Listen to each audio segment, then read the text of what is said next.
주님께서 엘리야에게 말씀하셨어요. 너는 일어나 시돈에 속한 사르밧으로 가서 거기 살아라. 내가 그곳에 미망인에게 명령하고 내게 음식을 주게 하겠다. 지금 온 나라가 가뭄 때문에 너무 힘들 때, 그리고 또 그 가뭄의 원인이 엘리야라고 생각했던 아합과 이세벨이 온 나라에 군대를 풀어 엘리야를 잡으려고 하던 그때에 주님께서 엘리야에게 느닷없이 시돈에 속한 사르밧으로 가라고 말했습니다.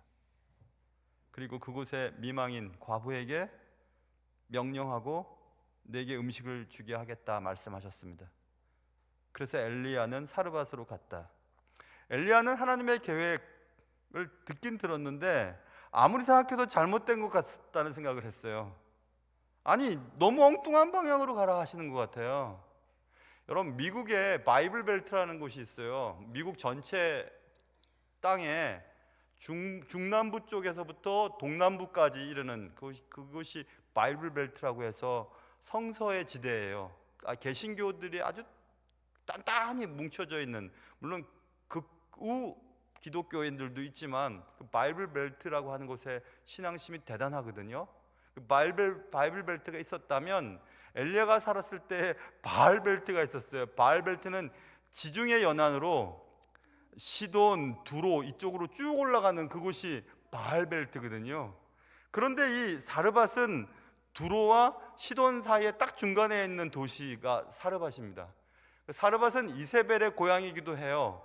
바알 숭배의 중심지입니다. 그곳으로 가라고 한다는 것은 말도 안 되는 소리입니다. 지금 바알과 아세라 숭배에 눈이 멀었던 아합과 이세벨의 본고지로 가라는 거예요. 하나님의 사람이 지금 하나님과 바알 선택해라 라고 해서 바알 선지자들을 막 다 죽이고, 그래서 막 이세벨이 눈에 독이 막 들어왔던 그럴 때, 그래서 엘리야를 죽이겠다고 하는 그때에 엘리야더러 하나님이 바알벨트 쪽으로 가라는 겁니다. 사르밧으로 이세벨의 고향 땅으로 가라는 겁니다. 바알 숭배의 본고지로 가라는 겁니다. 말이 안 되잖아요. 방향이 잘못됐어요, 주님. 그리고 장소도 잘못됐습니다. 그리고 거기 미망인에게 가서 명령해서 미망인에게 널 먹여 살리도록 하겠다. 아니, 미망인이요?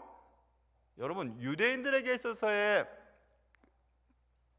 시돈, 두로 이쪽 지역은 이방 땅이잖아요. 페니키에 쪽이니까 이방 땅이고, 그리고 이방 사람들을 마치 개처럼 여겼던 사람들이 유대인인데, 그곳에 또 과부, 미망인, 제일 경제적으로 힘든 분이었습니다. 근데 그곳으로 가서 그곳으로부터 먹을 것을 공개받게 하겠다 말씀하셨으니까 엘리야는 도대체 이해가 안 됐어요.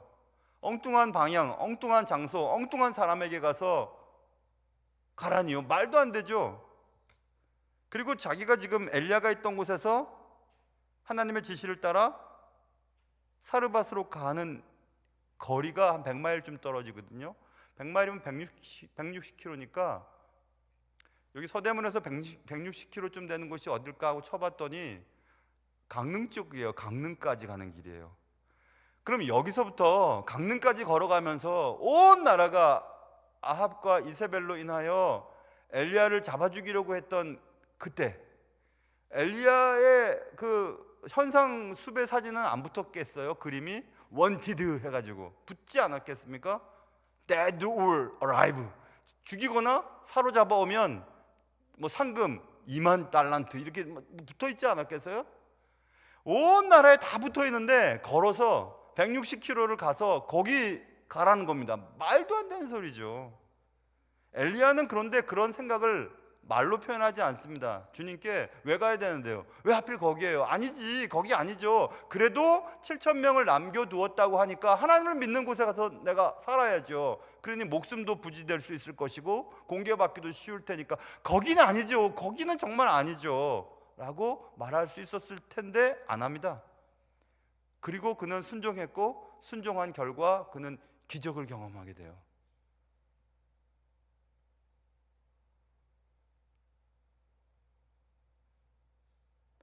오늘 말씀은 그런 내용이 적혀져 있는 내용입니다. 여러분, 기적이라고 하는 것은 일반적인 길을 걸어갈 때 기적을 경험할 수 있을까요? 경험 못합니다. 일반적인 일인데요, 일반적인 일을 보고 우리는 기적을 경험했다고 말할 수는 없습니다. 근데 기적은 보통 불편한 영역의 길을 거쳐갈 때 생기는 결과인 경우가 많습니다. 아까 말씀드렸죠. 160km를 여기서 강릉까지 걸어가면서 날 잡아 죽이려고 하는 사람들을 만나지 않을 것이다? 말도 안 되는 소리죠. 온 나라가 아합의 명령에 따라 엘리야를 잡으려고 하던 그때였습니다. 그럴 때는 가만히 숨어 있는 게 제일 낫습니다. 눈에 안 띄고. 그리고 또 아니, 하나님 굳이 거기까지 안 가고 그냥 늘 주님이 하셨던 것처럼 만나도 주시고 메추라기도 주시고 뭐 까마귀를 통해서 음식도 공급해 주시고 그럴 만한 하나님이 가만히 있으면 안 돼요? 굳이 거기 가서 얻어먹으라고 하세요? 말이 안 되잖아요. 말이 안 되는 얘기를 하세요. 그리고 또 만약 사르밧까지 갈 수 있다고 칩시다, 하나님. 그런데 그 사르밧은 이세벨의 고향이고 바알 숭배의 중심지인데 거기에 살고 있는 한 여인이 내가 엘리야고 나에게 먹을 것을 달라고 했을 때 가만히 있겠나요? 정말 먹을 것이 없었던 그때 엘리야 신고하면 먹고 살 수 있을 텐데, 자기 아들과 독자와. 어떻게 그 미망인을 믿을 수 있을까요? 과연 그 미망인을 믿을 수 있을까요? 과연 믿을 만한 사람일까요? 얼마나 불안하고 얼마나 힘든 이야기입니까? 그런데 그런 순종을 하자 기적을 경험하게 됐거든요. 제가 아까 말씀드렸어요. 기적은 안전지대에 가만히 앉아 있어서는 기적을 경험할 수 없어요.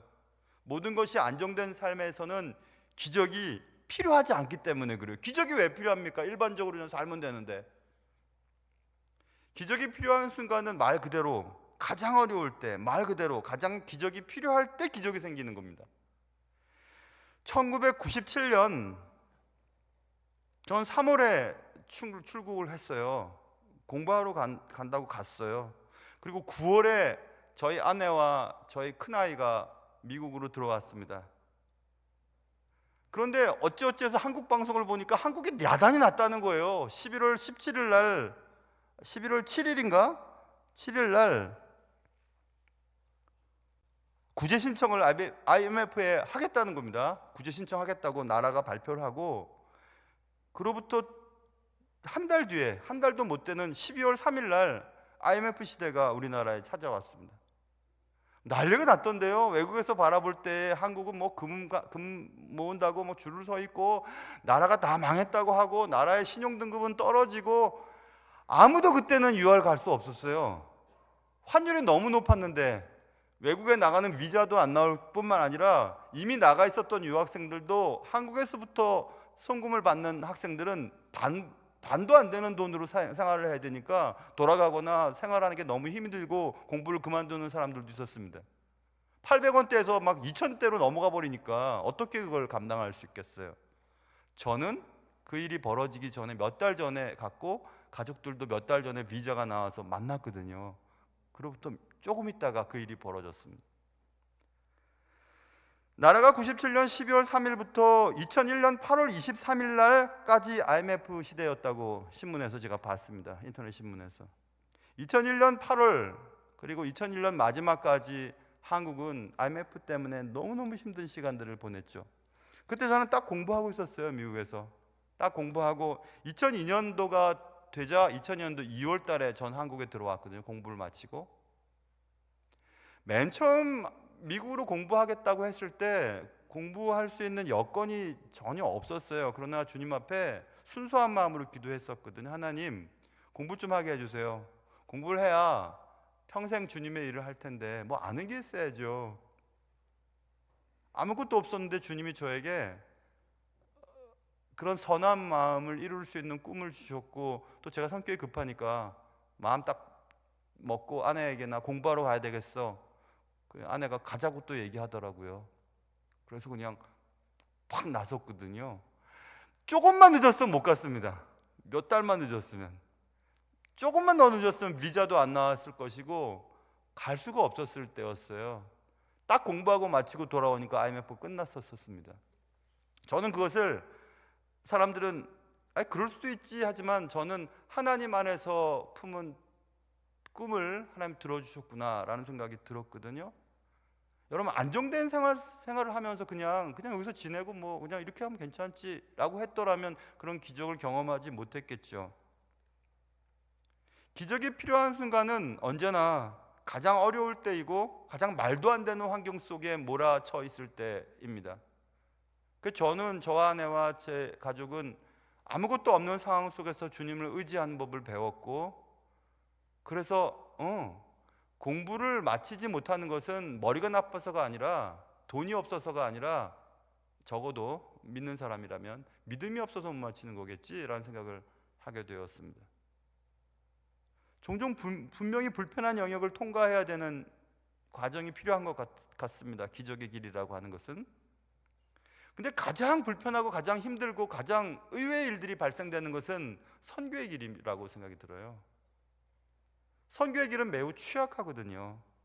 타국과 타 문화권에서 내 삶이 노출되고 또 가정이 있는 선교사님들이라면 자녀 교육의 문제도 있고 또 경제적인 지원이 계속 될 수 있을까라는 생각도 될 수 있고, 타국에서 타 문화권에서의 그들의 언어를 잘 습득할 수 있을까라고 하는 불안감도 있을 것이고, 안전 문제도 있습니다. 한국처럼 잘 사는 나라가 몇 개 없어요. 이렇게 좋은 치안이 있는 좋은 나라는 몇 개국 없습니다. 다 한국보다 못 살거나 어렵거나 위험합니다. 단기 선교는 더 그런 것 같습니다. 단기 선교를 저도 여러 번 가봤지만은 계획대로 되는 일이 하나도 없습니다. 단기 선교는 가보면 알겠지만은 어디로 가는지 얼마나 걸릴지 도착하면 무슨 일이 일어날지 모르기 때문에 매우 두렵고 떨리는 길이 단기 선교의 길입니다. 취약한 선교의 길에서 그분을 의지하는 법을 배울 수 있는 것이기 때문에 단기 선교는 그것만으로도 큰 유익을 얻을 수 있습니다. 성경 전체에서 대단한 신앙의 선배들은 모두 그러한 기적의 길들을 걸어야 했습니다. 모세가 이스라엘 백성들을 이끌고 노예 생활에서 벗어나 약속의 땅으로 갈 때에 그에게 가장 큰 문제점은 홍해바다였습니다. 홍해바다에 출애굽기 14장에 보면 홍해바다에 갇혀 있다고, 앞에는 홍해바다고 뒤에는 바로의 군대들이 쫓아오고 있었습니다. 그래 바로가 이런 얘기합니다. 저들은 갇혀 있어. 저들은 이제 끝장이야 하고 막 바로가 막 이스라엘 백성들을 잡으러 오죠. 앞에는 홍해고 뒤에는 바로가 애국 군대를 몰고 오고 있습니다. 그때 주님이 모세에게 얘기합니다. 너 가만히 있어라. 가만히 있어. 출애굽기 14장에 써 있어요. 14절에 여호와께서 너희를 위하여서 싸우리니 너희는 가만히 있어라. 여호와께서 모세에게 이르시되 너는 어찌하여 내게 부르짖느냐. 이스라엘 자손에게 명령해. 아니 앞으로 가라고 해라. 아니 앞에 홍해바다라니까요. 뒤에는 바로가 쫓아오고 앞으로 가랍니다. 지팡이를 들고 손을 바다 위로 내밀어 그것이 갈라지게 하라. 여러분 생각해 보십시오. 바다가 갈라지는 것들을 기대나 했겠습니까? 바다가 어떻게 갈라집니까? 홍해바다가 어떻게 갈라져요? 홍해바다 가보십시오. 그 바다가 막 조그만 실개천인 줄 아십니까? 아니에요. 근데 그 홍해바다가 갈라진다는 전 것을 봤어요. 그런 대단한 기적을 경험했습니다. 어떻게? 기적이 필요할 때 기적이 벌어지지 않았어요? 하나님 왜 하필이면 이렇게 해서 저쪽으로 가서 그 왕의 대로를 쫓거나 지중해 해변을 따라서 가거나 그러지 뭐로 어쩌어쩌해서 뭐 이렇게 이상한 길로 왔죠? 안 돼요. 하나님 그래 그러니까 내가 필요한 거지. 너 가만히 있어도 돼. 홍해바다를 갈라놓으셨어요. 여러분 우리 눈앞에서 바다가 막 갈라지는 것을 보세요. 조금씩 저기 뭐 진도 앞바다나 이런 데서 뭐 조수간만의 차나 달 때문에 이렇게 이게 조금씩 보면 그게 아니라 막 바람이 불어가지고 벽이 만들어지고 바람이 불어서 땅이 막 말려지고 드라이어처럼 막 말려서 건너갔다고 써 있잖아요. 상세하게. 그냥 조금씩 물이 갈라져 갖고 뭐 바닷길이 열린 정도가 아니고 팍 꺾어지고 바람이 불어갖고 말려가지고 쭉 건너간 겁니다. 60만 3,550명이 장정이니까 150만 명에서 350만 명까지 바라보는 학자들이 있는데 그 많은 사람들이 홍해바다를 건넌 거예요. 홍해 바다를 건너려면 얼마나 폭이 넓어야 하고 얼마나 대단한 일들이 벌어졌어야 건너겠습니까? 그 짧은 거리도 아닌데. 그 기적이죠.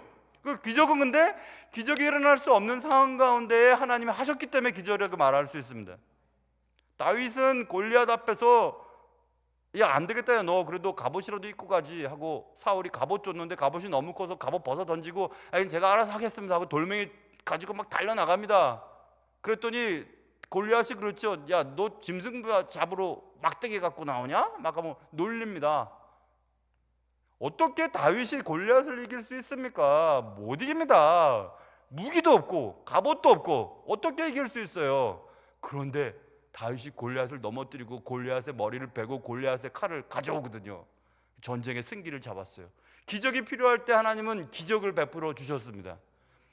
그게 바로 신앙의 선배들입니다. 여호사밧이 큰일 났습니다.